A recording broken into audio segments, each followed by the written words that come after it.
Medical misinformation is everywhere. Dr. Mitch is here for straight talk and to give you the truth.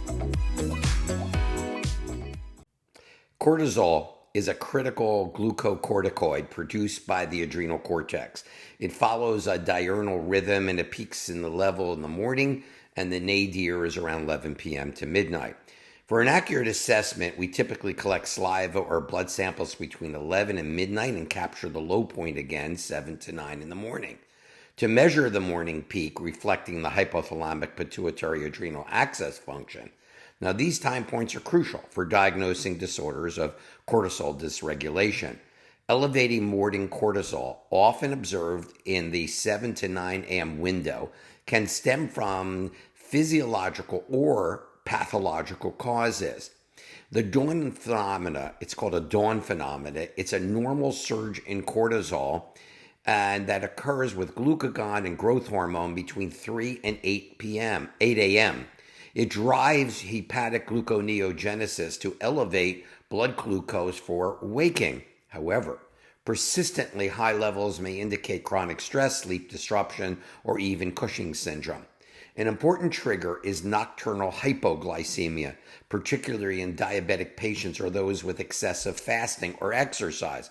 Low blood sugar stimulates cortisol release as a counter-regulatory hormone, promoting gluconeogenesis and gluconeolysis when indirectly enhancing pancreatic glucagon secretion. And this can manifest as what we call the smogy effect, where rebound hyperglycemia results in elevated morning cortisol.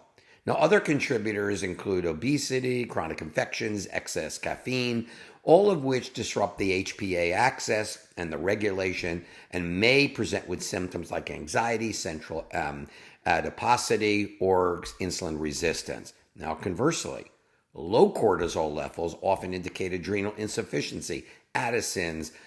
For example, patients may exhibit profound fatigue, unintentional weight loss, hypotension, muscle weakness, nausea, or hyperpigmentation. I often say that a person has low cortisol is that person has a difficult time getting out of bed in the morning. Primary adrenal insufficiency or autoimmunity may be due to secondary causes like abrupt cessation of the glucocorticoid medication that they've been taking. And of course, it may respond to stress, regulate inflammation, etc. Now, severe cases risk adrenal crisis like dehydration, shock, or electrolyte imbalances. Now, to support cortisol normalization, particularly at night, you should emphasize sleep hygiene, consisting of 7 to 8 or even 9 hours of good sleep. Recommend patients to dim the lights, avoid blue light exposure from screens about an hour at least before bed to preserve melatonin production. Use stress reduction techniques such as diaphragmatic breathing, mindfulness, of course. They can dampen that sympathetic overdrive. And you may want to actually test or challenge the autonomic nervous system to determine what may else be going on. And use dietary strategies too, like balance the micronutrients, hydrate, limit caffeine, post-noon. Caffeine should be a morning drink. Bolster the adrenal function in the ways that you know how. In select cases, you might want to use more magnesium or adaptogens like ashwagandha. You could think about it. It depends on the individual patient profiles and what you find. Now, these interventions combined with targeted diagnostics, well, they'll optimize cortisol dynamics and your patient outcomes.